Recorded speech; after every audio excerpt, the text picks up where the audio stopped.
Good evening, my friends. Welcome to Read Me to Sleep, the podcast where I read softly to you to help you relax, unwind, and drift off to sleep. I'm Victoria, and tonight I'll be reading the first 3 chapters of The Picture of Dorian Gray by Oscar Wilde. The reading is followed by several hours of soothing background sounds to help you fall asleep and stay asleep. You can listen to the podcast on YouTube to enjoy a variety of ambient visuals and calming sounds to help you set the perfect atmosphere, or you can tune in on Spotify if you prefer an audio-only experience. If this podcast brings you a moment of rest, I invite you to support it on Patreon for $4.99 a month. There you'll get early access to 2 new ad-free episodes per week, full audiobooks, exclusive episodes, and more ways to customize your listening experience. You can also support by subscribing and leaving a like and a comment on YouTube and Spotify. Wherever you're listening from, I'm so glad you're here. Thank you for joining me tonight. Now, let's settle in. Close your eyes. Take a deep breath. And let's begin. The Picture of Dorian Gray by Oscar Wilde. Chapter 1. The studio was filled with the rich odor of roses, and when the light summer wind stirred amidst the trees of the garden, there came through the open door the heavy scent of the lilac, or the more delicate perfume of the pink flowering thorn.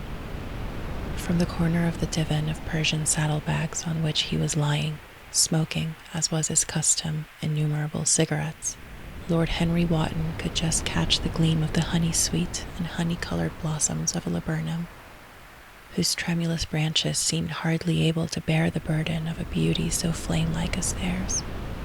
And now and then the fantastic shadows of birds in flight flitted across the long tussore silk curtains that were stretched in front of the huge window, producing a kind of momentary Japanese effect, and making him think of those pallid, jade-faced painters of Tokyo, who, through the medium of an art that is necessarily immobile, seek to convey the sense of swiftness and motion. The sullen murmur of the bees shouldering their way through the long unmown grass, or circling with monotonous insistence round the dusty gilt horns of the straggling woodbine, seemed to make the stillness more oppressive. The dim roar of London was like the burdened note of a distant organ. In the center of the room, clamped to an upright easel, stood the full-length portrait of a young man of extraordinary personal beauty, and in front of it, some little distance away, was sitting the artist himself, Basil Hallward, whose sudden disappearance some years ago caused, at the time, such public excitement, and gave rise to so many strange conjectures. As the painter looked at the gracious and comely form he had so skillfully mirrored in his art, a smile of pleasure passed across his face, and seemed about to linger there. But he suddenly started up, and closing his eyes, placed his fingers upon the lids, as though he sought to imprison within his brain some curious dream from which he feared he might awake. "It is your best work, Basil, the best thing you have ever done," said Lord Henry languidly. "You must certainly send it next year to the Grosvenor. The Academy is too large and too vulgar. Whenever I have gone there, there have been either so many people that I have not been able to see the pictures, which was dreadful, or so many pictures that I have not been able to see the people, which was worse. The Grosvenor is really the only place." "I don't think I shall send it anywhere," he answered, tossing his head back in that odd way that used to make his friends laugh at him at Oxford. "No, I won't send it anywhere." Lord Henry elevated his eyebrows and looked at him in amazement through the thin blue wreaths of smoke that curled up in such fanciful whorls from his heavy, opium-tainted cigarette. "Not send it anywhere? My dear fellow, why? Have you any reason? What odd chaps you painters are. You do anything in the world to gain a reputation. As soon as you have one, you seem to want to throw it away. It is silly of you, for there is only one thing in the world worse than being talked about, and that is not being talked about. A portrait like this would set you far above all the young men in England, and make the old men quite jealous, if old men are ever capable of any emotion." "I know you will laugh at me," he replied, "but I really can't exhibit it. I have put too much of myself into it." Lord Henry stretched himself out on the divan and laughed. "Yes, I knew you would, but it is quite true all the same. Too much of yourself in it. Upon my word, Basil, I didn't know you were so vain, and I really can't see any resemblance between you, with your rugged, strong face and your coal-black hair, and this young Adonis, who looks as if he was made out of ivory and rose leaves. Why, my dear Basil, he is a Narcissus, and you, well, of course you have an intellectual expression and all that, but beauty, real beauty, ends where an intellectual expression begins. Intellect is in itself a mode of exaggeration, and destroys the harmony of any face. The moment one sits down to think, one becomes all nose, or all forehead, or something horrid. Look at the successful men in any of the learned professions, how perfectly hideous they are, except of course in the church, but then in the church they don't think. A bishop keeps on saying at the age of 80 what he was told to say when he was a boy of 18, and as a natural consequence, he always looks absolutely delightful. Your mysterious young friend, whose name you have never told me, but whose picture really fascinates me, never thinks. I feel quite sure of that. He is some brainless, beautiful creature who should be always here in winter when we have no flowers to look at, and always here in summer when we want something to chill our intelligence. Don't flatter yourself, Basil. You are not in the least like him. "You don't understand me, Harry," answered the artist. "Of course I am not like him. I know that perfectly well. Indeed, I should be sorry to look like him." You shrug your shoulders. I am telling you the truth. There is a fatality about all physical and intellectual distinction, the sort of fatality that seems to dog through history the faltering steps of kings. It is better not to be different from one's fellows. The ugly and the stupid have the best of it in this world. They can sit at their ease and gape at the play. If they know nothing of victory, they are at least spared the knowledge of defeat. They live as we all should live, undisturbed, indifferent, and without disquiet. They neither bring ruin upon others, nor ever receive it from alien hands.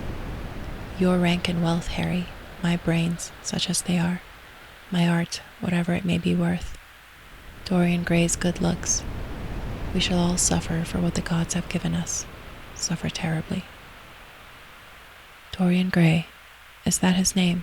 asked Lord Henry, walking across the studio towards Basil Hallward.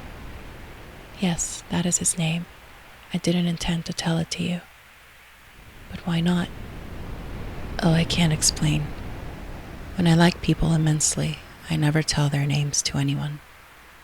It is like surrendering a part of them. I have grown to love secrecy. It seems to be the one thing that can make modern life mysterious or marvelous to us. The commonest thing is delightful if one only hides it. When I leave town now, I never tell my people where I'm going. If I did, I would lose all my pleasure. It is a silly habit, I dare say, but somehow it seems to bring a great deal of romance into one's life. I suppose you think me awfully foolish about it."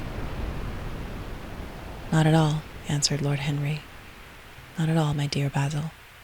You seem to forget that I am married, and the one charm of marriage is that it makes a life of deception absolutely necessary for both parties. I never know where my wife is, and my wife never knows what I am doing. When we meet, we do meet occasionally, when we dine out together or go down to the Duke's.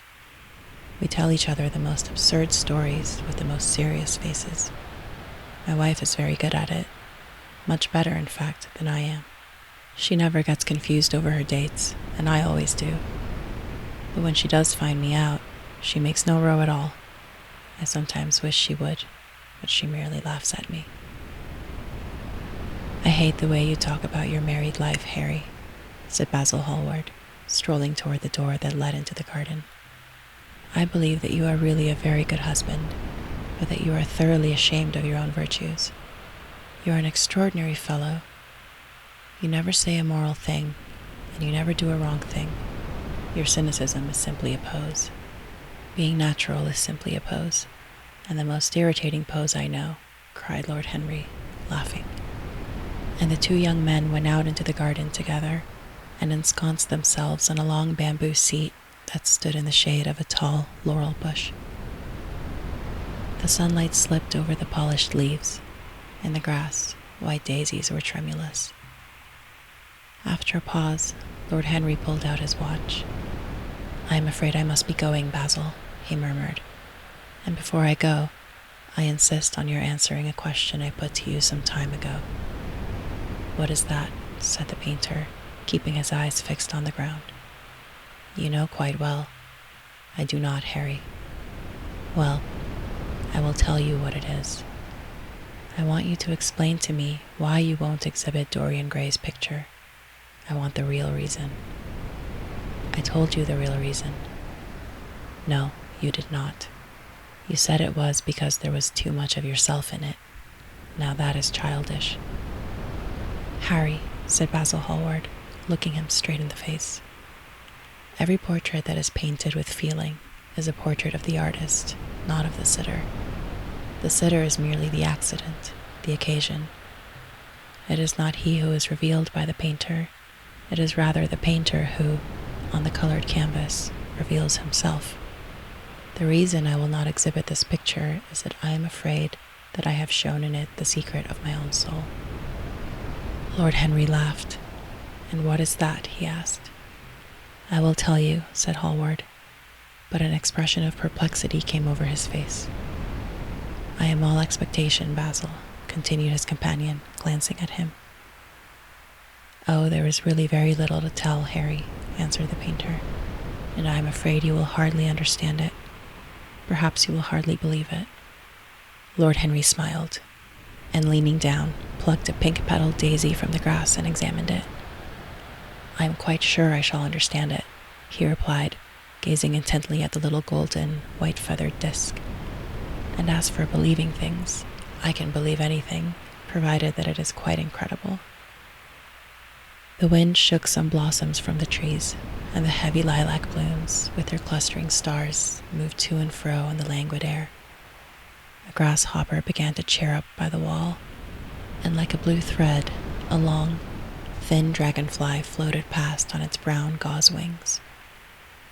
Lord Henry felt as if he could hear Basil Hallward's heart beating, and wondered what was coming. "The story is simply this," said the painter after some time. 2 months ago, I went to a crush at Lady Brandon's. You know we poor artists have to show ourselves in society from time to time, just to remind the public that we are not savages. With an evening coat and a white tie, as you told me once, anybody, even a stockbroker, can gain a reputation for being civilized. Well, after I had been in the room about 10 minutes, talking to huge overdressed dowagers and tedious academicians, I suddenly became conscious that someone was looking at me. I turned halfway round and saw Dorian Gray for the first time. When our eyes met, I felt that I was growing pale. A curious sensation of terror came over me. I knew that I had come face to face with someone whose mere personality was so fascinating that if I allowed it to do so, it would absorb my whole nature, my whole soul, my very art itself. I did not want any external influence in my life. You know yourself, Harry, how independent I am by nature. I have always been my own master, had at least always been so, till I met Dorian Gray.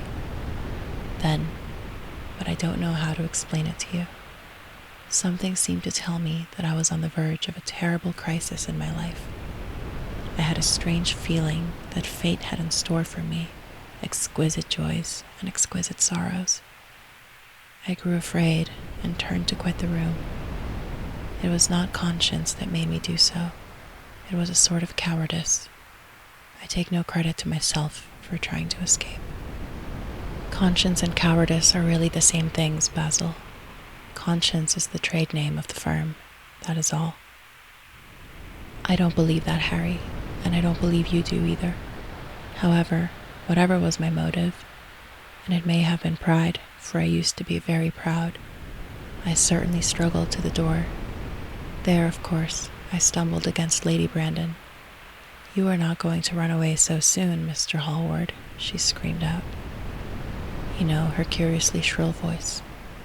"Yes, she is a peacock in everything but beauty," said Lord Henry, pulling the daisy to bits with his long, nervous fingers. "I could not get rid of her. She brought me up to royalties, and people with stars and garters, and elderly ladies with gigantic tiaras and parrot noses. She spoke of me as her dearest friend. I had only met her once before, but she took it into her head to lionize me. I believe some picture of mine had made a great success at the time, at least had been chattered about in the penny newspapers, which is the 19th century standard of immortality. Suddenly I found myself face to face with the young man whose personality had so strangely stirred me. We were quite close, almost touching. Our eyes met again. It was reckless of me, but I asked Lady Brandon to introduce me to him. Perhaps it was not so reckless after all. It was simply inevitable. We would have spoken to each other without any introduction. I am sure of that. Dorian told me so afterwards. He, too, felt that we were destined to know each other. "And how did Lady Brandon describe this wonderful young man?" asked his companion. "I know she goes in for giving a rapid précis of all her guests. I remember her bringing me up to a truculent and red-faced old gentleman covered all over with orders and ribbons, and hissing into my ear, in a tragic whisper which must have been perfectly audible to everybody in the room, the most astounding details. I simply fled. I like to find out people for myself, but Lady Brandon treats her guests exactly as an auctioneer treats his goods. She either explains them entirely away, or tells one everything about them except what one wants to know. Poor Lady Brandon, you are hard on her, Harry," said Hallward listlessly. "My dear fellow, she tried to found a salon, and only succeeded in opening a restaurant. How could I admire her? But tell me, what did she say about Mr. Dorian Gray?" "Oh, something like, 'Charming boy, poor dear mother and I absolutely inseparable. Quite forget what he does. Afraid he doesn't do anything. Oh yes, plays the piano. Or is it the violin, dear Mr. Gray?' Neither of us could help laughing, and we became friends at once."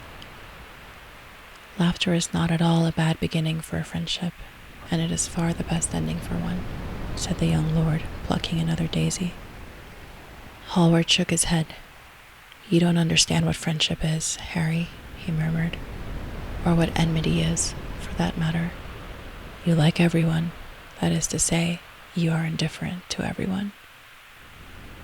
"How horribly unjust of you," cried Lord Henry, tilting his hat back and looking up at the little clouds that, like raveled skeins of glossy white silk, were drifting across the hollow turquoise of the summer sky.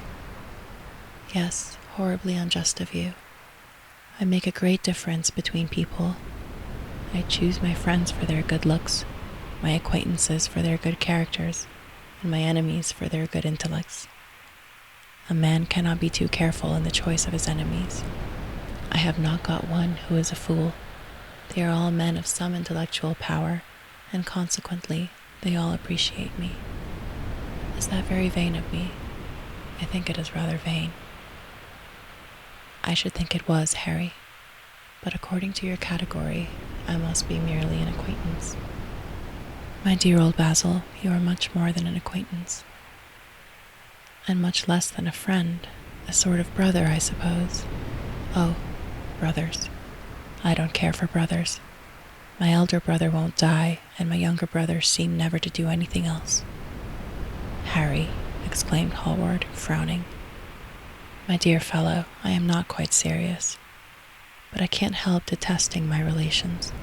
I suppose it comes from the fact that none of us can stand other people having the same faults as ourselves. I quite sympathize with the rage of the English democracy against what they call the vices of the upper orders. The masses feel that drunkenness, stupidity, and immorality should be their own special property, and that if any one of us makes an ass of himself, he is poaching on their preserves. When poor Southwark got into the divorce court, their indignation was quite magnificent. And yet I don't suppose that 10% of the proletariat live correctly. I don't agree with a single word that you have said, and what is more, Harry, I feel sure you don't either. Lord Henry stroked his pointed brown beard and tapped the toe of his patent leather boot with a tasseled ebony cane. How English you are, Basil. That is the second time you have made that observation. If one puts forward an idea to a true Englishman, always a rash thing to do, he never dreams of considering whether the idea is right or wrong.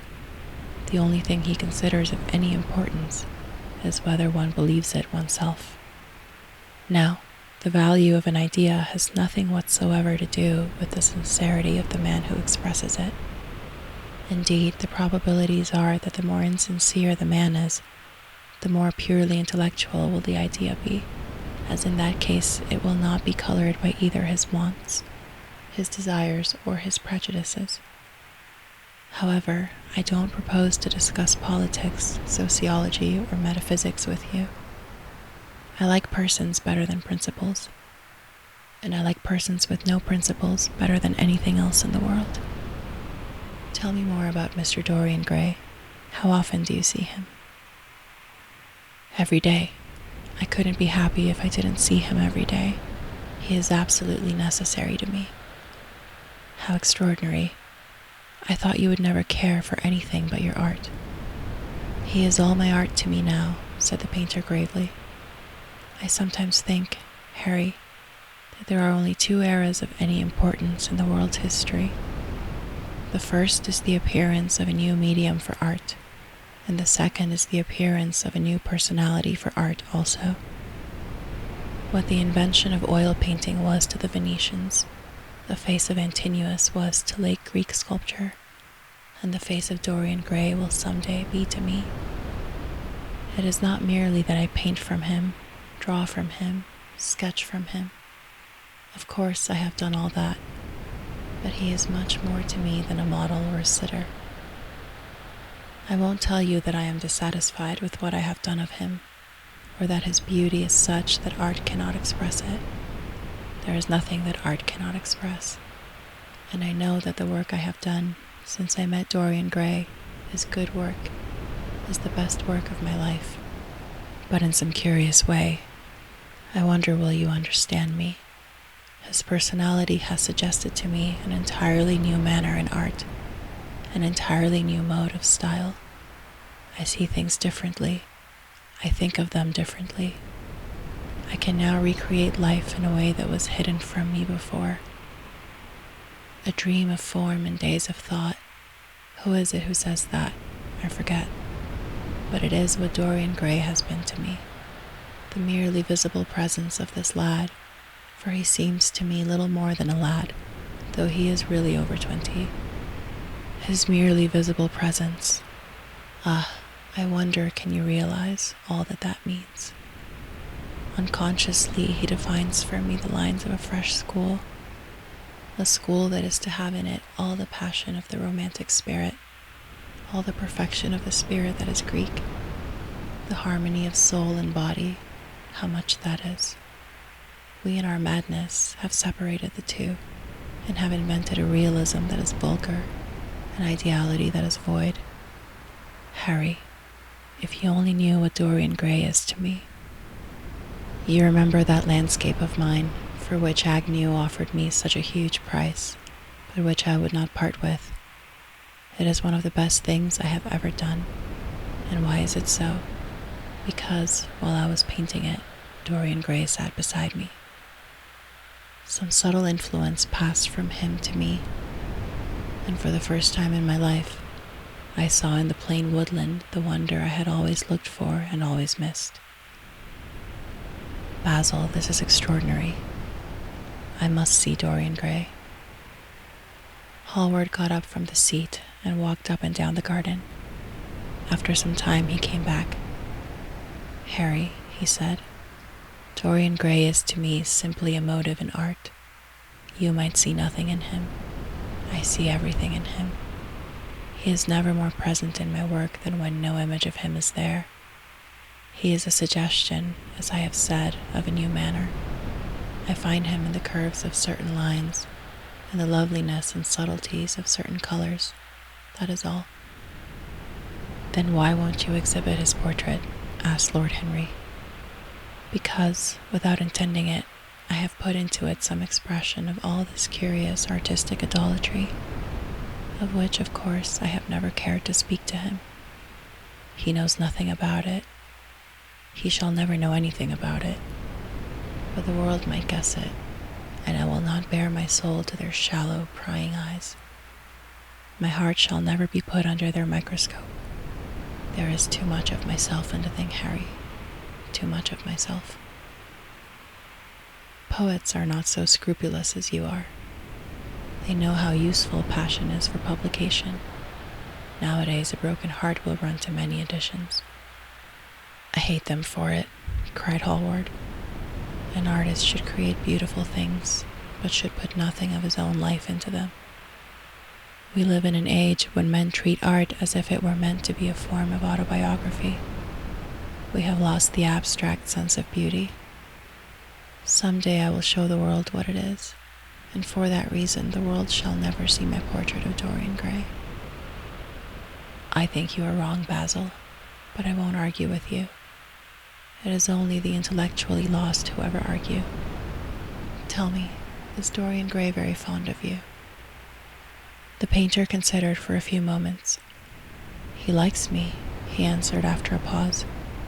"I know he likes me. Of course I flatter him dreadfully. I find a strange pleasure in saying things to him that I know I shall be sorry for having said. As a rule, he is charming to me, and we sit in the studio and talk of 1,000 things.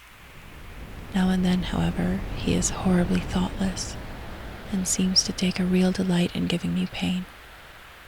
Then I feel, Harry, that I have given away my whole soul to someone who treats it as if it were a flower to put in his coat, a bit of decoration to charm his vanity, an ornament for a summer's day. Days in summer, Basil, are apt to linger," murmured Lord Henry. "Perhaps you will tire sooner than he will. It is a sad thing to think of, but there is no doubt that genius lasts longer than beauty. That accounts for the fact that we all take such pains to overeducate ourselves.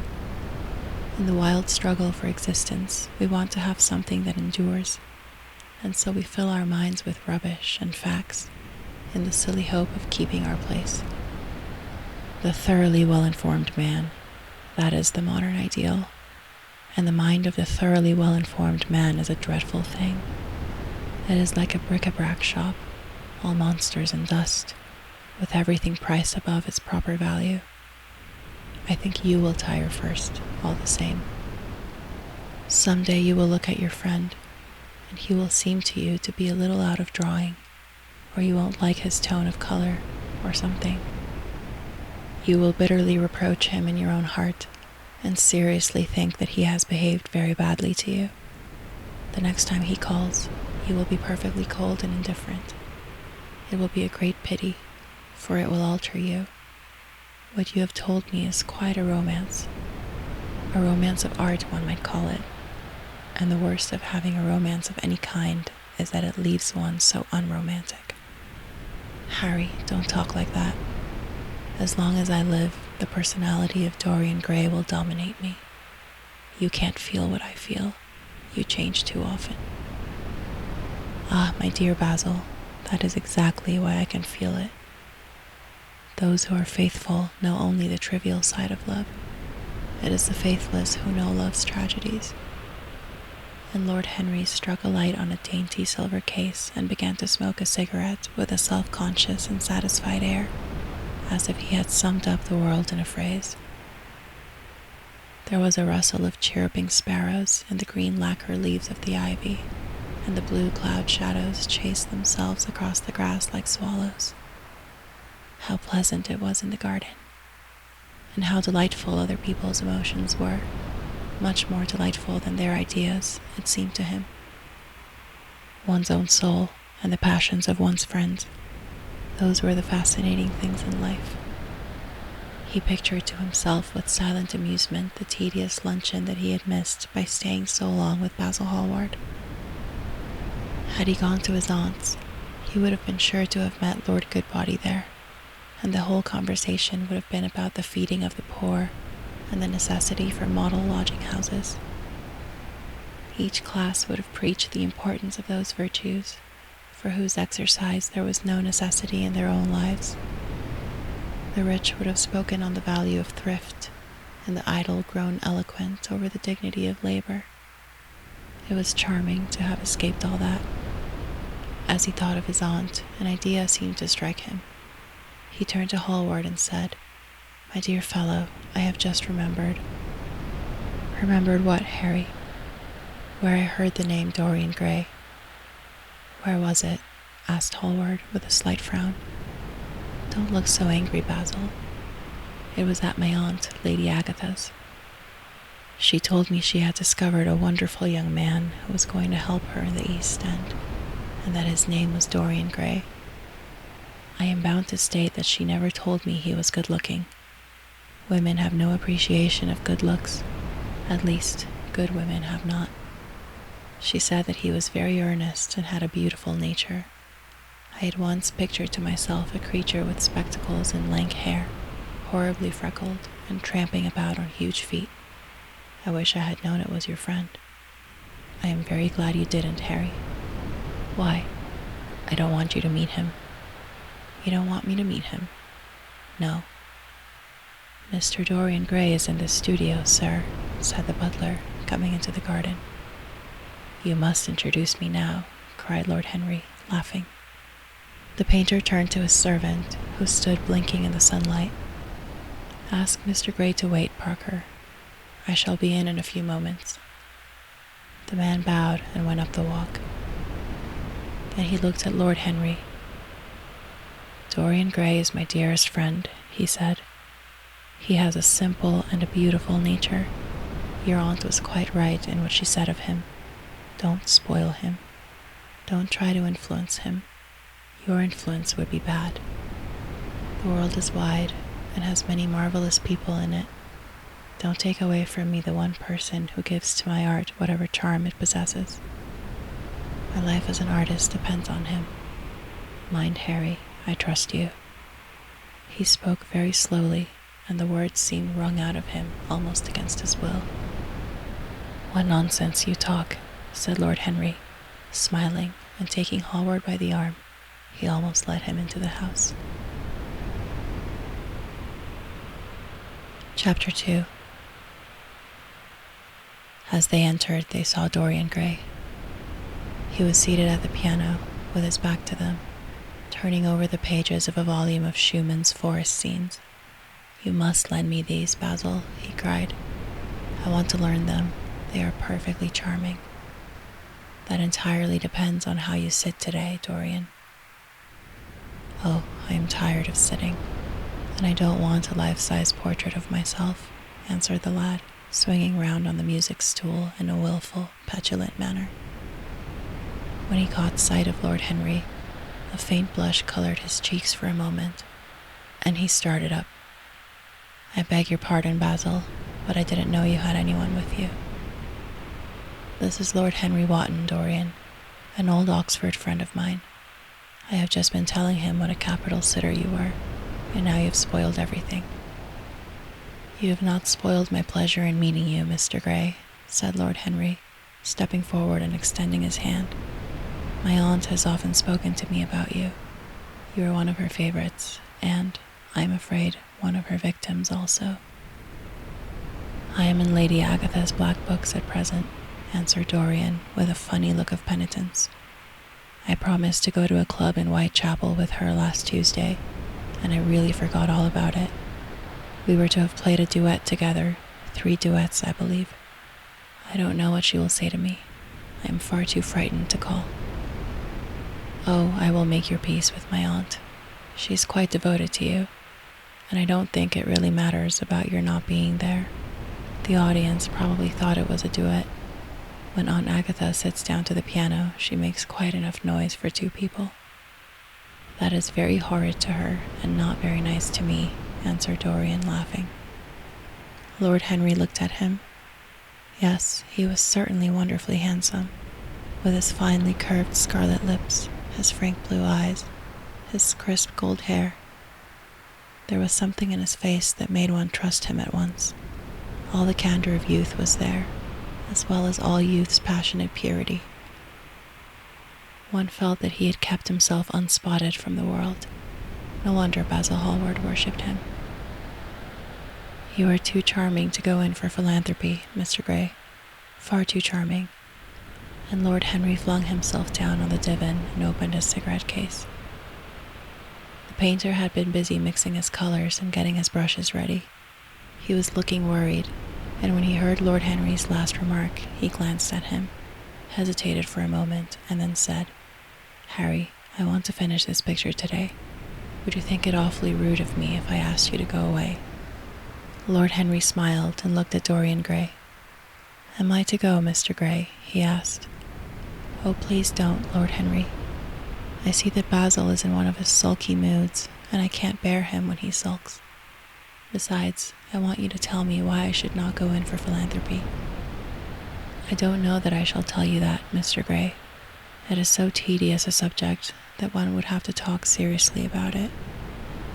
But I certainly shall not run away, now that you have asked me to stop. You don't really mind, Basil, do you? You have often told me that you liked your sitters to have someone to chat to." Hallward bit his lip. "If Dorian wishes it, of course you must stay. Dorian's whims are laws to everybody except himself." Lord Henry took up his hat and gloves. "You are very pressing, Basil, but I am afraid I must go. I have promised to meet a man at the Orleans. Goodbye, Mr. Gray. Come and see me some afternoon in Curzon Street. I am nearly always at home at 5 o'clock. Write to me when you are coming. I should be sorry to miss you." "Basil," cried Dorian Gray, "if Lord Henry Wotton goes, I shall go too. You never open your lips while you're painting, and it is horribly dull standing on a platform and trying to look pleasant. Ask him to stay. I insist upon it." "Stay, Harry, to oblige Dorian, and to oblige me," said Hallward, gazing intently at his picture. "It is quite true. I never talk when I am working, and never listen either, and it must be dreadfully tedious for my unfortunate sitters. I beg you to stay." "But what about my man at the Orleans?" The painter laughed. "I don't think there will be any difficulty about that. Sit down again, Harry. And now, Dorian, get up on the platform and don't move about too much, or pay any attention to what Lord Henry says. He has a very bad influence over all his friends, with the single exception of myself." Dorian Gray stepped up on the dais with the air of a young Greek martyr, and made a little moue of discontent to Lord Henry, to whom he had rather taken a fancy. He was so unlike Basil. They made a delightful contrast, and he had such a beautiful voice.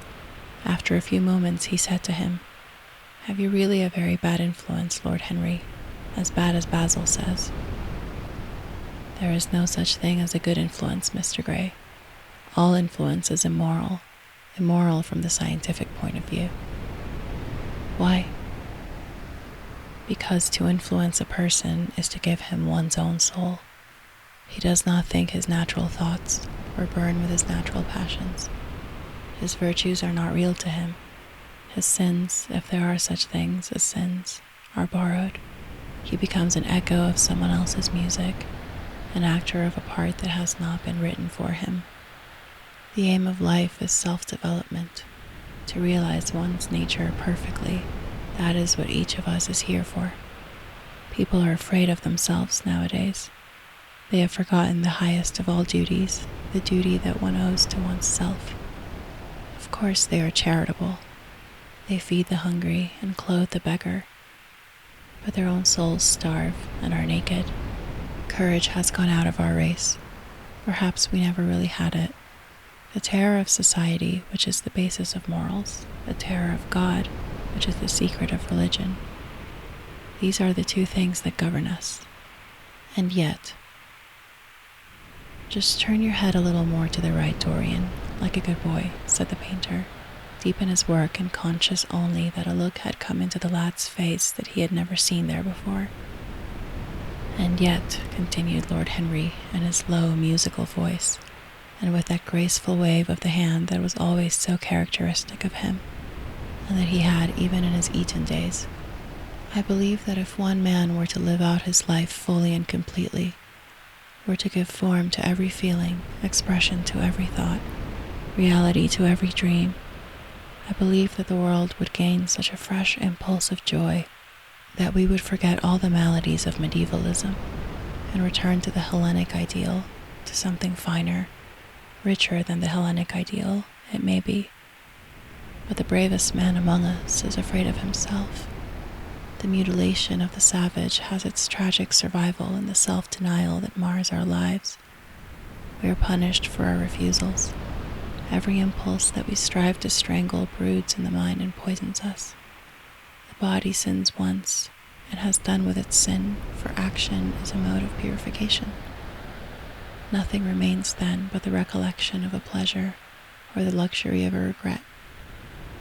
The only way to get rid of a temptation is to yield to it. Resist it, and your soul grows sick with longing for the things it has forbidden to itself, with desire for what its monstrous laws have made monstrous and unlawful. It has been said that the great events of the world take place in the brain. It is in the brain, and the brain only, that the great sins of the world take place also.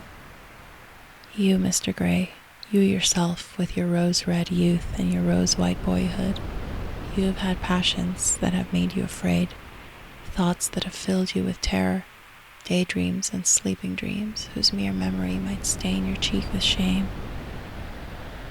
Stop, faltered Dorian Gray. Stop, you bewilder me. I don't know what to say. There is some answer to you, but I cannot find it. Don't speak. Let me think. Or rather, let me try not to think. For nearly 10 minutes he stood there, motionless, with parted lips and eyes strangely bright. He was dimly conscious that entirely fresh influences were at work within him, yet they seemed to him to have come really from himself. The few words that Basil's friend had said to him, words spoken by chance, no doubt, and with willful paradox in them, had touched some secret chord that had never been touched before, but that he felt was now vibrating and throbbing to curious pulses. Music had stirred him like that. Music had troubled him many times, but music was not articulate. It was not a new world, but rather another chaos that it created in us. Words, mere words. How terrible they were. How clear and vivid and cruel. One could not escape from them. And yet, what a subtle magic there was in them. They seemed to be able to give a plastic form to formless things, and to have a music of their own as sweet as that of viol or of flute. Mere words. Was there anything so real as words? Yes. There had been things in his boyhood that he had not understood. He understood them now. Life suddenly became fiery-colored to him. It seemed to him that he had been walking in fire. Why had he not known it? With a subtle smile, Lord Henry watched him. He knew the precise psychological moment when to say nothing. He felt intensely interested. He was amazed at the sudden impression that his words had produced, and, remembering a book that he had read when he was 16, a book which had revealed to him much that he had not known before, he wondered whether Dorian Gray was passing through a similar experience. He had merely shot an arrow into the air. Had it hit the mark? How fascinating the lad was. Hallward painted away with that marvelous bold touch of his, that had the true refinement and perfect delicacy that in art, at any rate, comes only from strength. He was unconscious of the silence. Basil, I am tired of standing, cried Dorian Gray suddenly. I must go out and sit in the garden. The air is stifling here. My dear fellow, I am so sorry. When I am painting, I can't think of anything else. But you never sat better.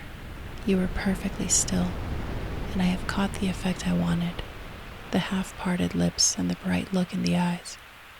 I don't know what Harry has been saying to you, but he has certainly made you have the most wonderful expression. I suppose he has been paying you compliments. You mustn't believe a word that he says. He has certainly not been paying me compliments. Perhaps that is the reason that I don't believe anything he has told me. You know you believe it all, said Lord Henry, looking at him with his dreamy, languorous eyes. I will go out to the garden with you. It is horribly hot in the studio. Basil, let us have something iced to drink. Something with strawberries in it. Certainly, Harry. Just touch the bell, and when Parker comes, I will tell him what you want. I have got to work up to this background, so I will join you later on. Don't keep Dorian too long. I have never been in better form for painting than I am today. This is going to be my masterpiece. It is my masterpiece as it stands.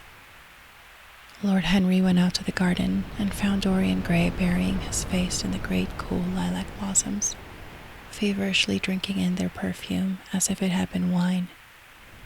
He came close to him and put his hand upon his shoulder. You are quite right to do that, he murmured. Nothing can cure the soul but the senses, just as nothing can cure the senses but the soul. The lad started and drew back.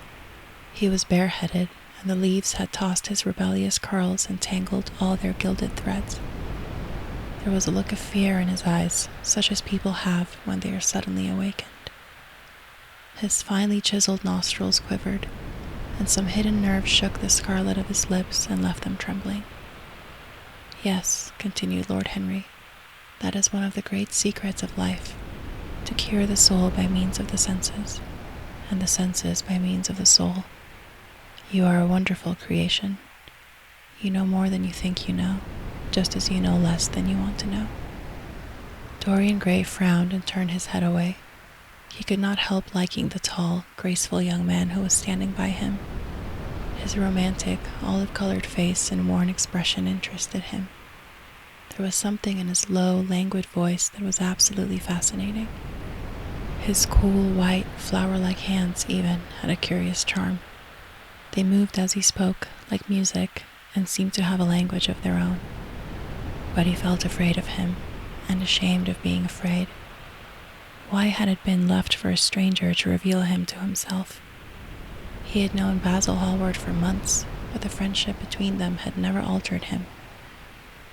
Suddenly there had come someone across his life who seemed to have disclosed to him life's mystery. And yet, what was there to be afraid of? He was not a schoolboy or a girl. It was absurd to be frightened. Let us go and sit in the shade, said Lord Henry. Parker has brought out the drinks, and if you stay any longer in this glare, you will be quite spoiled, and Basil will never paint you again. You really must not allow yourself to become sunburnt. It would be unbecoming. What can it matter? Cried Dorian Gray, laughing, as he sat down on the seat at the end of the garden. It should matter everything to you, Mr. Gray. Why? Because you have the most marvelous youth, and youth is the one thing worth having. I don't feel that, Lord Henry. No, you don't feel it now. Someday, when you are old and wrinkled and ugly, when thought has seared your forehead with its lines, and passion branded your lips with its hideous fires, you will feel it. You will feel it terribly. Now, wherever you go, you charm the world. Will it always be so? You have a wonderfully beautiful face, Mr. Gray. Don't frown. You have. And beauty is a form of genius, is higher, indeed, than genius, as it needs no explanation.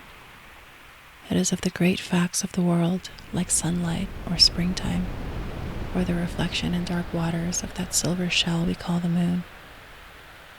It cannot be questioned. It has its divine right of sovereignty. It makes princes of those who have it. You smile. Ah, when you have lost it, you won't smile. People say sometimes that beauty is only superficial. That may be so, but at least it is not so superficial as thought is. To me, beauty is the wonder of wonders. It is only shallow people who do not judge by appearances. The true mystery of the world is the visible, not the invisible. Yes, Mr. Gray, the gods have been good to you, but what the gods give, they quickly take away. You have only a few years in which to live really, perfectly, and fully. When your youth goes, your beauty will go with it, and then you will suddenly discover that there are no triumphs left for you, or have to content yourself with those mean triumphs that the memory of your past will make more bitter than defeats.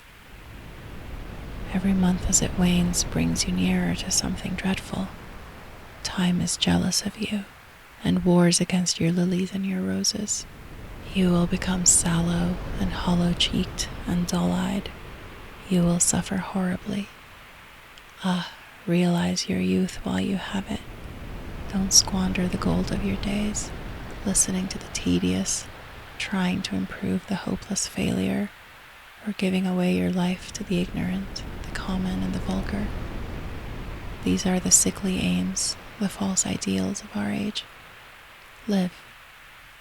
Live the wonderful life that is in you. Let nothing be lost upon you.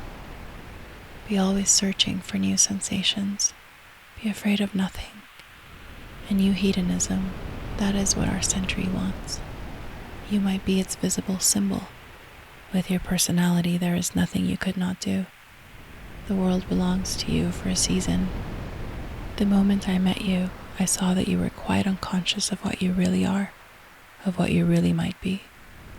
There was so much in you that charmed me that I felt I must tell you something about yourself. I thought how tragic it would be if you were wasted, for there is such a little time that your youth will last, such a little time. The common hill flowers wither, but they blossom again. The laburnum will be as yellow next June as it is now. In a month there will be purple stars on the clematis, and year after year the green night of its leaves will hold its purple stars. But we never get back our youth. The pulse of joy that beats in us at 20 becomes sluggish. Our limbs fail, our senses rot. We degenerate into hideous puppets, haunted by the memory of the passions of which we were too much afraid, and the exquisite temptations that we had not the courage to yield to. Youth. There is absolutely nothing in the world but youth. Dorian Gray listened, open-eyed and wondering. The spray of lilac fell from his hand upon the gravel. A furry bee came and buzzed round it for a moment. Then it began to scramble all over the oval, stellated globe of the tiny blossoms. He watched it with that strange interest in trivial things that we try to develop when things of high import make us afraid, or when we are stirred by some new emotion for which we cannot find expression, or when some thought that terrifies us lays sudden siege to the brain and calls on us to yield. After a time, the bee flew away. He saw it creeping into the stained trumpet of a Tyrian convolvulus. The flower seemed to quiver, and then swayed gently to and fro. Suddenly the painter appeared at the door of the studio and made staccato signs for them to come in. They turned to each other and smiled. "I am waiting," he cried. "Do come in. The light is quite perfect, and you can bring your drinks." They rose up and sauntered down the walk together. 2 green and white butterflies fluttered past them, and in the pear tree at the corner of the garden a thrush began to sing. "You are glad you have met me, Mr. Gray," said Lord Henry, looking at him. "Yes, I am glad now. I wonder, shall I always be glad?" "Always. That is a dreadful word. It makes me shudder when I hear it. Women are so fond of using it. They spoil every romance by trying to make it last forever. It is a meaningless word, too. The only difference between a caprice and a lifelong passion is that the caprice lasts a little longer. As they enter the studio, Dorian Gray put his hand upon Lord Henry's arm. "In that case, let our friendship be a caprice," he murmured, flushing at his own boldness, then stepped up on the platform and resumed his pose. Lord Henry flung himself into a large wicker armchair and watched him. The sweep and dash of the brush on the canvas made the only sound that broke the stillness, except when, now and then, Hallward stepped back to look at his work from a distance. In the slanting beams that streamed through the open doorway, the dust danced and was golden. The heavy scent of the roses seemed to brood over everything. After about a quarter of an hour, Hallward stopped painting, looked for a long time at Dorian Gray, and then for a long time at the picture, biting the end of one of his huge brushes and frowning. "It is quite finished," he cried at last, and stooping down, he wrote his name in long vermilion letters on the left-hand corner of the canvas. Lord Henry came over and examined the picture. It was certainly a wonderful work of art, and a wonderful likeness as well. "My dear fellow, I congratulate you most warmly," he said. "It is the finest portrait of modern times. Mr. Gray, come over and look at yourself." The lad started, as if awakened from some dream. "Is it really finished?" he murmured, stepping down from the platform. "Quite finished," said the painter, "and you have sat splendidly today. I am awfully obliged to you." "That is entirely due to me," broke in Lord Henry. "Isn't it, Mr. Gray?" Dorian made no answer, but passed listlessly in front of his picture and turned towards it. When he saw it, he drew back, and his cheeks flushed for a moment with pleasure. A look of joy came into his eyes, as if he had recognized himself for the first time. He stood there motionless and in wonder, dimly conscious that Hallward was speaking to him, but not catching the meaning of his words. The sense of his own beauty came on him like a revelation. He had never felt it before. Basil Hallward's compliments had seemed to him to be merely the charming exaggeration of friendship. He had listened to them, laughed at them, forgotten them. They had not influenced his nature. Then had come Lord Henry Wotton with his strange panegyric on youth, his terrible warning of its brevity. That had stirred him at the time, and now, as he stood gazing at the shadow of his own loveliness, the full reality of the description flashed across him. Yes, there would be a day when his face would be wrinkled and wizen, his eyes dim and colorless, the grace of his figure broken and deformed. The scarlet would pass away from his lips and the gold steal from his hair. The life that was to make his soul would mar his body. He would become dreadful, hideous, and uncouth. As he thought of it, a sharp pang of pain struck through him like a knife and made each delicate fiber of his nature quiver. His eyes deepened into amethyst, and across them came a mist of tears. He felt as if a hand of ice had been laid upon his heart. "Don't you like it?" cried Hallward at last, stung a little by the lad's silence, not understanding what it meant. "Of course he likes it," said Lord Henry. "Who wouldn't like it? It is one of the greatest things in modern art. I will give you anything you like to ask for it. I must have it." "It is not my property, Harry." "Whose property is it?" "Dorian's, of course," answered the painter. "He is a very lucky fellow." "How sad it is," murmured Dorian Gray with his eyes still fixed upon his own portrait. "How sad it is. I shall grow old and horrible and dreadful, but this picture will remain always young. It will never be older than this particular day of June. If it were only the other way, if it were I who was to be always young, and the picture that was to grow old, for that I would give everything. Yes, there is nothing in the whole world I would not give. I would give my soul for that." "You would hardly care for such an arrangement, Basil," cried Lord Henry, laughing. It would be rather hard lines on your work. I should object very strongly, Harry, said Hallward. Dorian Gray turned and looked at him. I believe you would, Basil. You like your art better than your friends. I am no more to you than a green bronze figure. Hardly as much, I dare say. The painter stared in amazement. It was so unlike Dorian to speak like that. What had happened? He seemed quite angry. His face was flushed and his cheeks burning.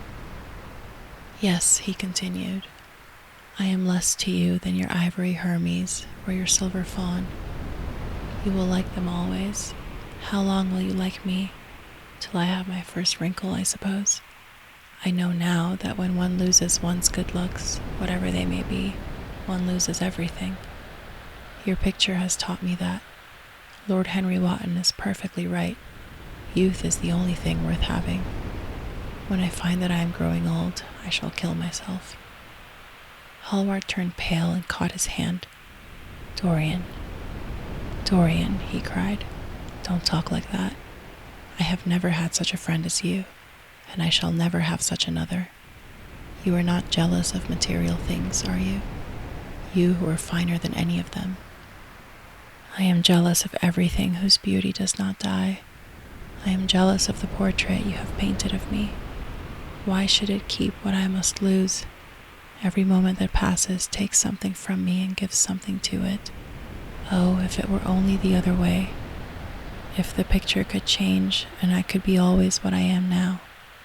Why did you paint it? It will mock me someday, mock me horribly. The hot tears welled into his eyes. He tore his hand away, and flinging himself on the divan, he buried his face in the cushions as though he was praying. This is your doing, Harry, said the painter bitterly. Lord Henry shrugged his shoulders. It is the real Dorian Gray, that is all. It is not. If it is not, what have I to do with it? You should have gone away when I asked you, he muttered. I stayed when you asked me, was Lord Henry's answer. Harry, I can't quarrel with my two best friends at once, but between you both, you have made me hate the finest piece of work I have ever done, and I will destroy it. What is it but canvas and color? I will not let it come across our 3 lives and mar them. Dorian Gray lifted his golden head from the pillow, and with pallid face and tear-stained eyes looked at him as he walked over to the deal painting table that was set beneath the high curtained window. What was he doing there? His fingers were straying about among the litter of tin tubes and dry brushes, seeking for something. Yes, it was for the long palette knife, with its thin blade and lithe steel. He had found it at last. He was going to rip up the canvas. With a stifled sob, the lad leapt from the couch, and rushing over to Hallward, tore the knife out of his hand and flung it to the end of the studio. Don't, Basil, don't, he cried. It would be murder. I am glad you appreciate my work at last, Dorian, said the painter coldly when he had recovered from his surprise. I never thought you would. Appreciate it? I am in love with it, Basil. It is part of myself. I feel that. Well, as soon as you are dry, you shall be varnished and framed and sent home. Then you can do what you like with yourself. And he walked across the room and rang the bell for tea. You will have tea, of course, Dorian, and so will you, Harry. Or do you object to such simple pleasures? I adore simple pleasures, said Lord Henry. They are the last refuge of the complex. But I don't like scenes, except on the stage. What absurd fellows you are, both of you. I wonder who it was to find man as a rational animal. It was the most premature definition ever given. Man is many things, but he is not rational. I am glad he is not, after all, though I wish you chaps would not squabble over the picture. You had much better let me have it, Basil. This silly boy doesn't really want it, and I really do. If you let anyone have it but me, Basil, I shall never forgive you, cried Dorian Gray. And I don't allow people to call me a silly boy. You know the picture is yours, Dorian. I gave it to you before it existed. And you know you have been a little silly, Mr. Gray, and that you don't really object to being reminded that you are extremely young. I should have objected very strongly this morning, Lord Henry. Ah, this morning. You have lived since then. There came a knock at the door, and the butler entered with a laden tea tray and set it down upon a small Japanese table. There was a rattle of cups and saucers and the hissing of a fluted Georgian urn. 2 globe-shaped china dishes were brought in by a page. Dorian Gray went over and poured out the tea. The 2 men sauntered languidly to the table and examined what was under the covers. "Let us go to the theater tonight," said Lord Henry. "There is sure to be something on, somewhere. I have promised to dine at White's, but it is only with an old friend, so I can send him a wire to say that I am ill, or that I am prevented from coming in consequence of a subsequent engagement. I think that would be a rather nice excuse. It would have all the surprise of candor." "It is such a bore putting on one's dress clothes," muttered Hallward. "And when one has them on, they are so horrid." "Yes," answered Lord Henry dreamily.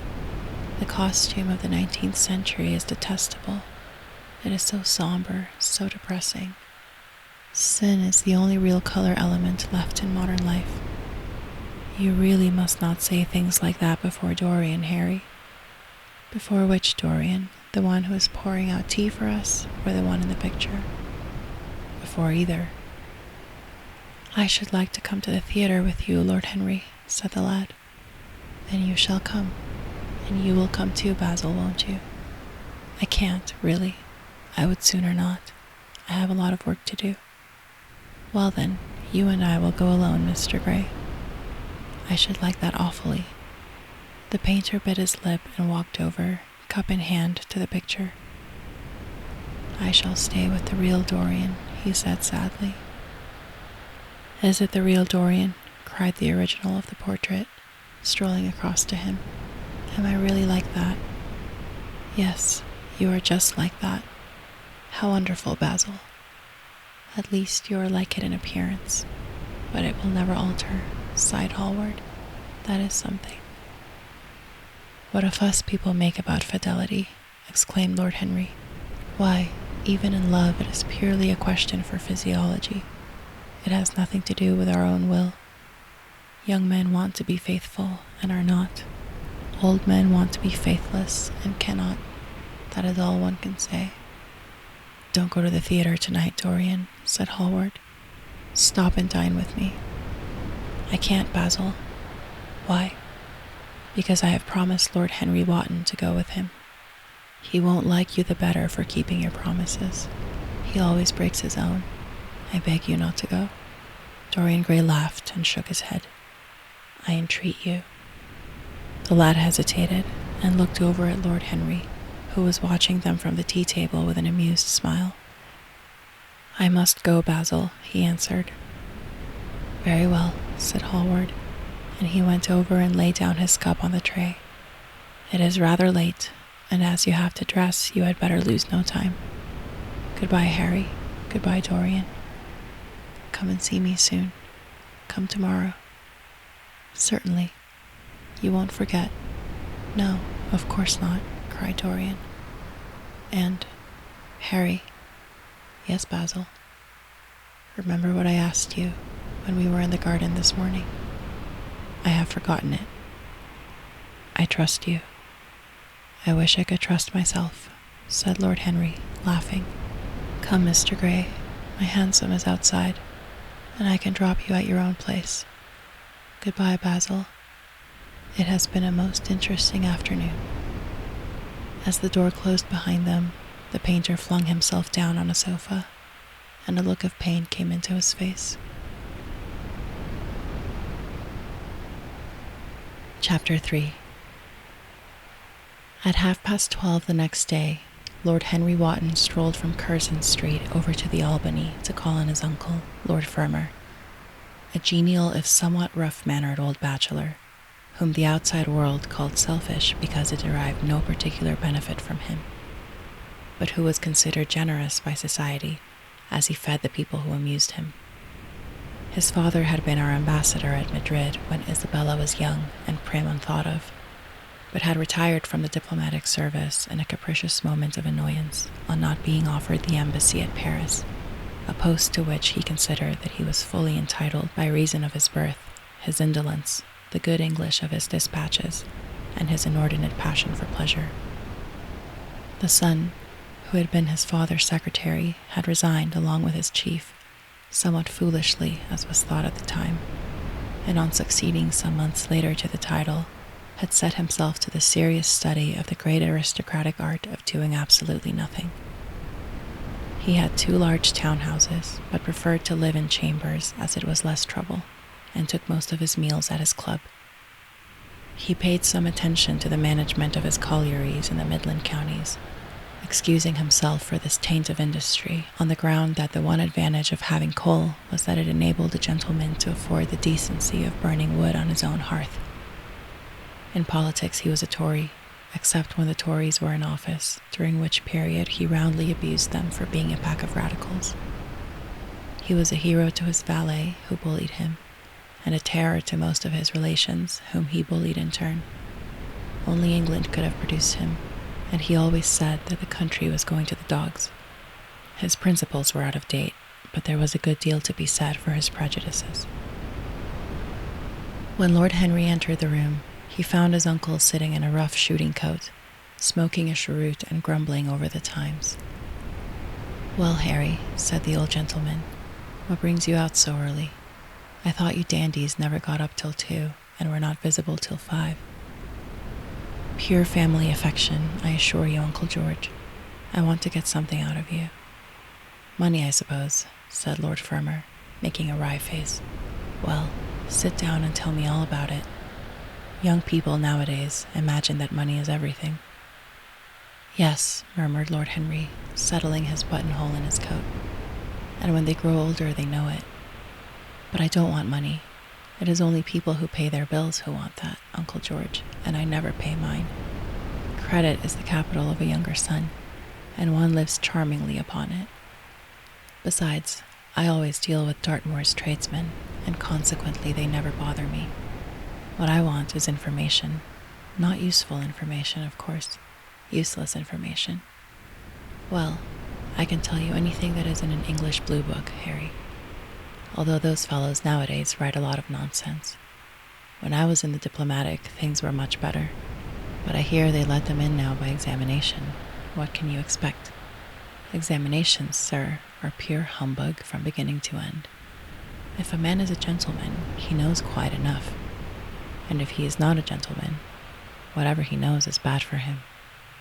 "Mr. Dorian Gray does not belong to blue books, Uncle George," said Lord Henry languidly. "Mr. Dorian Gray, who is he?" asked Lord Fermor, knitting his bushy white eyebrows. "This is what I have come to learn, Uncle George. Or rather, I know who he is. He is the last Lord Kelso's grandson. His mother was a Devereux, Lady Margaret Devereux. I want you to tell me about his mother. What was she like? Whom did she marry? You have known nearly everybody in your time, so you might have known her.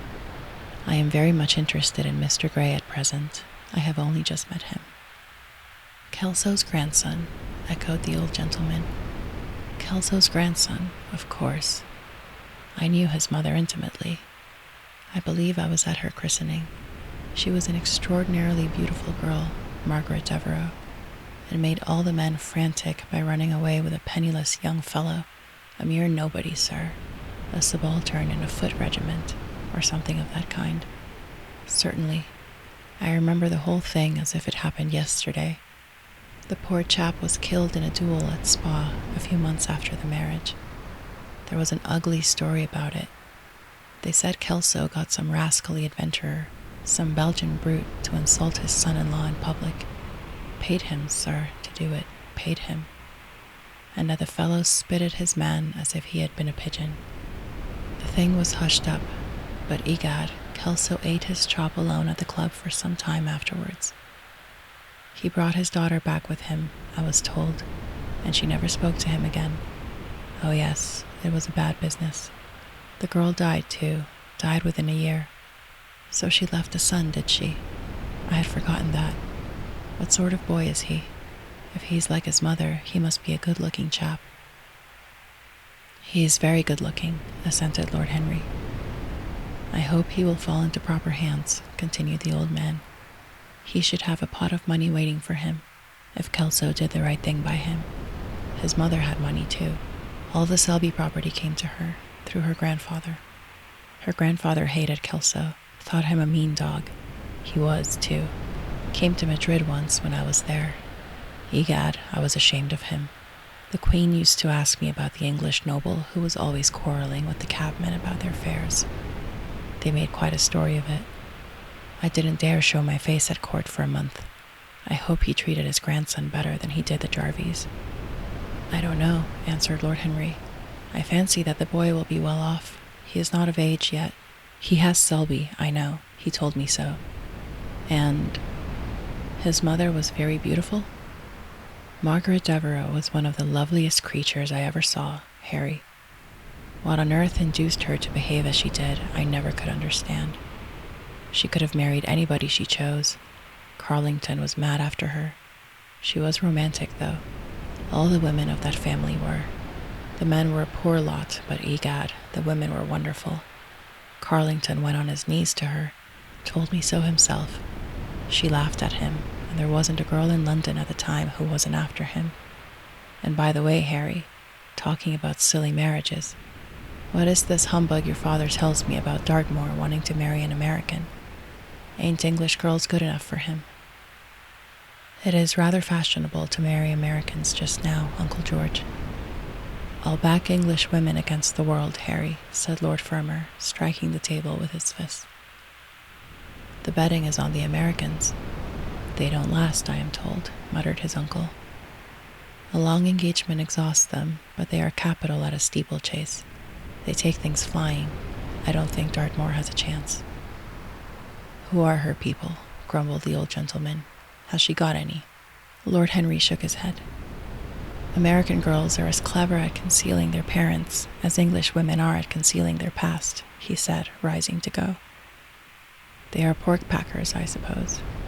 I hope so, Uncle George, for Dartmoor's sake. I am told that pork packing is the most lucrative profession in America, after politics. Is she pretty? She behaves as if she was beautiful. Most American women do. It is the secret of their charm. Why can't these American women stay in their own country? They're always telling us that it is the paradise for women. It is. That is the reason why, like Eve, they are so excessively anxious to get out of it, said Lord Henry. Goodbye, Uncle George. I shall be late for lunch if I stop any longer. Thanks for giving me the information I wanted. I always like to know everything about my new friends and nothing about my old ones. Where are you lunching, Harry? At Aunt Agatha's. I have asked myself and Mr. Gray. He is her latest protégé. Tell your Aunt Agatha, Harry, not to bother me any more with her charity appeals. I am sick of them. Why, the good woman thinks that I have nothing to do but to write checks for her silly fads. All right, Uncle George, I'll tell her, but it won't have any effect. Philanthropic people lose all sense of humanity. It is their distinguishing characteristic. The old gentleman growled approvingly and rang the bell for his servant. Lord Henry passed up the low arcade into Burlington Street and turned his steps in the direction of Berkeley Square. So that was the story of Dorian Gray's parentage. Crudely as it had been told to him, it had yet stirred him by its suggestion of a strange, almost modern romance. A beautiful woman risking everything for a mad passion. A few wild weeks of happiness cut short by a hideous, treacherous crime. Months of voiceless agony, and then a child born in pain. The mother snatched away by death. The boy left to solitude and the tyranny of an old and loveless man. Yes, it was an interesting background. It posed the lad, made him more perfect, as it were. Behind every exquisite thing that existed, there was something tragic. Worlds had to be in travail, that the meanest flower might blow. And how charming he had been at dinner the night before, as with startled eyes and lips parted in frightened pleasure. He had sat opposite to him at the club, the red candle shades staining to a richer rose the awakening wonder of his face. Talking to him was like playing upon an exquisite violin. He answered to every touch and thrill of the bow. There was something terribly enthralling in the exercise of influence. No other activity was like it. To project one's soul into some gracious form and let it tarry there for a moment. To hear one's own intellectual views echoed back to one with all the added music of passion and youth. To convey one's temperament into another as though it were a subtle fluid or a strange perfume. There was a real joy in that, perhaps the most satisfying joy left to us in an age so limited and vulgar as our own, an age grossly carnal in its pleasures and grossly common in its aims. He was a marvelous type, too, this lad, whom by so curious a chance he had met in Basil's studio, or could be fashioned into a marvelous type, at any rate. Grace was his, and the white purity of boyhood, and beauty such as old Greek marbles kept for us. There was nothing that one could not do with him. He could be made a Titan or a toy. What a pity it was that such beauty was destined to fade. And Basil, from a psychological point of view, how interesting he was. The new manner in art, the fresh mode of looking at life, suggested so strangely by the merely visible presence of one who was unconscious of it all. The silent spirit that dwelt in dim woodland and walked unseen in open field, suddenly showing herself, dryad-like and not afraid, because in his soul who sought for her there had been wakened that wonderful vision, to which alone are wonderful things revealed, the mere shapes and patterns of things becoming, as it were, refined, and gaining a kind of symbolical value, as though they were themselves patterns of some other and more perfect form, whose shadow they made real. How strange it all was. He remembered something like it in history. Was it not Plato, that artist in thought, who had first analyzed it? Was it not Buonarroti who had carved it in the colored marbles of a sonnet sequence? But in our own century, it was strange. Yes, he would try to be to Dorian Gray what, without knowing it, the lad was to the painter who had fashioned the wonderful portrait. He would seek to dominate him, had already, indeed, half done so. He would make that wonderful spirit his own. There was something fascinating in this son of love and death.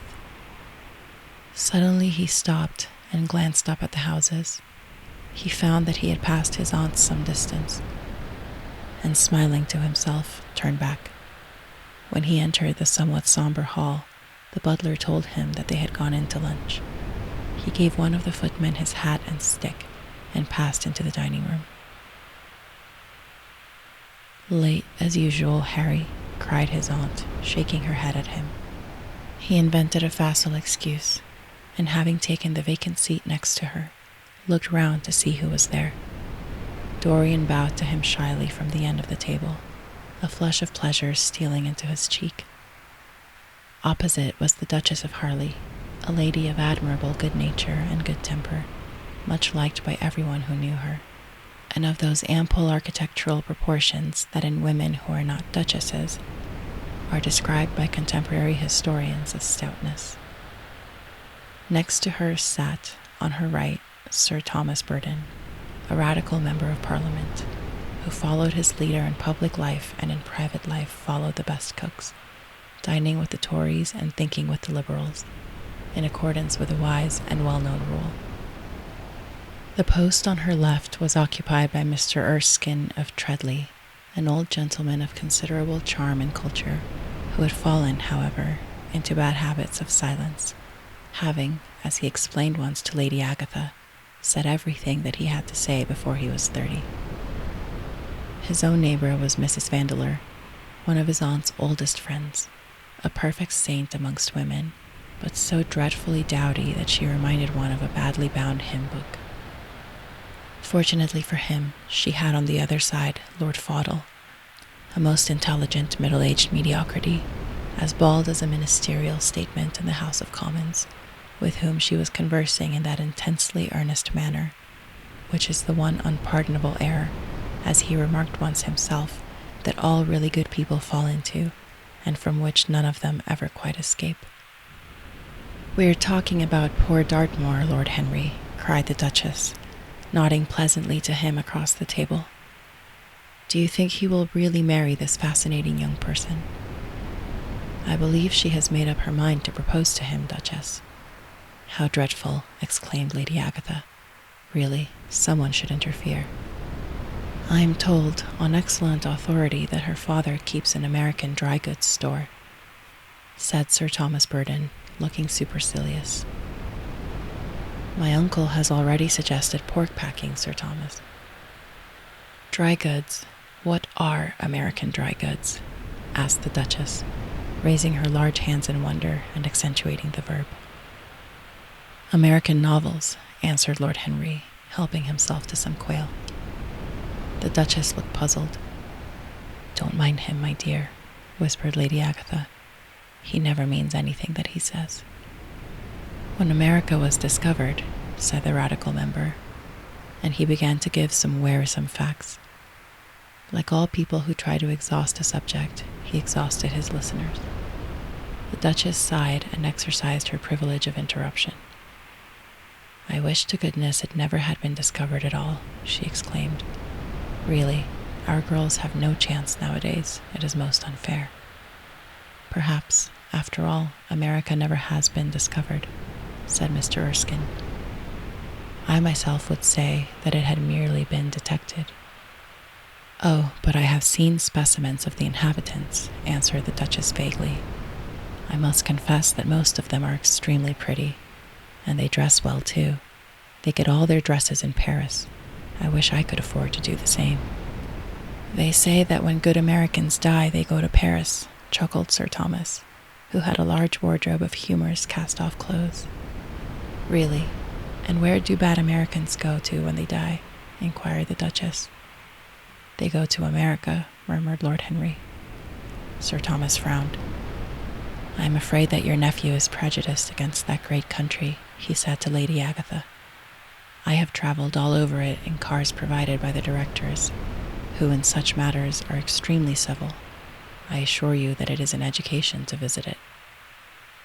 "But must we really see Chicago in order to be educated?" asked Mr. Erskine plaintively. "I don't feel up to the journey." Sir Thomas waved his hand. "Mr. Erskine of Treadley has the world on his shelves. We practical men like to see things, not to read about them. The Americans are an extremely interesting people. They are absolutely reasonable. I think that is their distinguishing characteristic. Yes, Mr. Erskine, an absolutely reasonable people. I assure you there is no nonsense about the Americans." "How dreadful," cried Lord Henry. "I can stand brute force, but brute reason is quite unbearable. There is something unfair about its use. It is hitting below the intellect." "I do not understand you," said Sir Thomas, growing rather red. "I do, Lord Henry," murmured Mr. Erskine with a smile. "Paradoxes are all very well in their way," rejoined the baronet. "Was that a paradox?" asked Mr. Erskine. "I did not think so. Perhaps it was. Well, the way of paradoxes is the way of truth. To test reality, we must see it on the tightrope. When the verities become acrobats, we can judge them." "Dear me," said Lady Agatha, "how you men argue. I am sure I never can make out what you're talking about. Oh, Harry, I am quite vexed with you. Why do you try to persuade our nice Mr. Dorian Gray to give up the East End? I assure you he would be quite invaluable. They would love his playing." "I want him to play to me," cried Lord Henry, smiling, and he looked down the table and caught a bright answering glance. "But they are so unhappy in Whitechapel," continued Lady Agatha.